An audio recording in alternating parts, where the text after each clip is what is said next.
Hello, my name is Melissa Cáceres, and this is my video presentation on assignment 4 for contemporary studio class.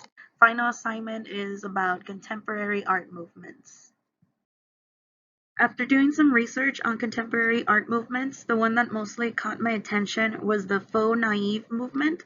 Here's my idea diagram based on the research I did. I tried to look up the what, when, why, and the where for the art movement that I chose. I found out that the word faux naive is derived from the French, for falsely naive, which was very interesting to learn. Um, Also, faux naive art is the outcome of the combination of naive art and a trained artist. It is simple, modest works by trained artists who choose to draw and paint in a juvenile manner despite their higher education in the arts. Why? It's more like a childlike freedom of expression, I guess. Um, it's more about having fun while making art. And after researching around when did this art movement start to come about, it came about in the early 20th century. Some of the artists that are involved in the movement is Yoshitomo Nara, um, Ted Lawrenson Wright, and Liao Guo. I believe that's how it's pronounced. From the three artists from this specific art movement, um, the one that mostly caught my attention is Ted Lawrenson Wright, and he is a faux naive artist, and this is the artist that I chose for my main interest in my final piece. And here are some examples of his work. The first one is called Eidetic Gaze, the one where you can see like the silhouette of the shape of a horse, and it involves some symmetry in it. The next piece is called Untitled. It is acrylic on canvas. And the third piece I posted on here is called Space Cake Number 11, acrylic on canvas on wood.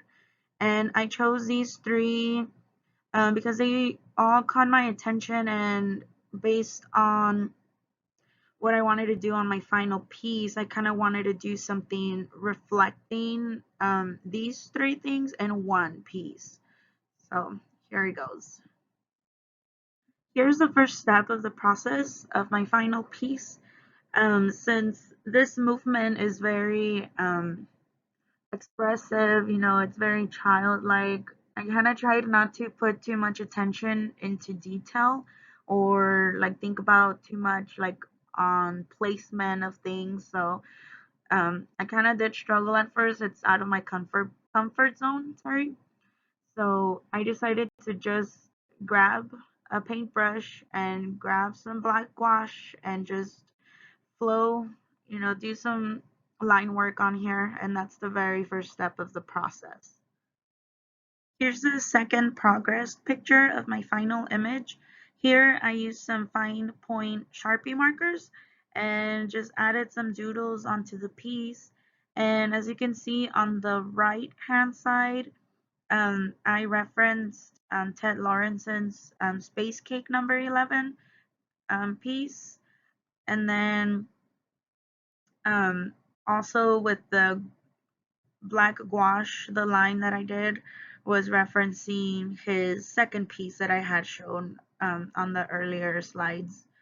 So here is progress number 2. This is the final piece for this assignment. It is untitled. It is gouache and marker on Bristol paper, and it is basically the outcome of by referencing those three images by Ted Lawrenson Wright. This was the final product, and I tried keeping it childlike and expressive based on the faux naive art movement, and I think it made the piece more psychological by adding the symmetry to it.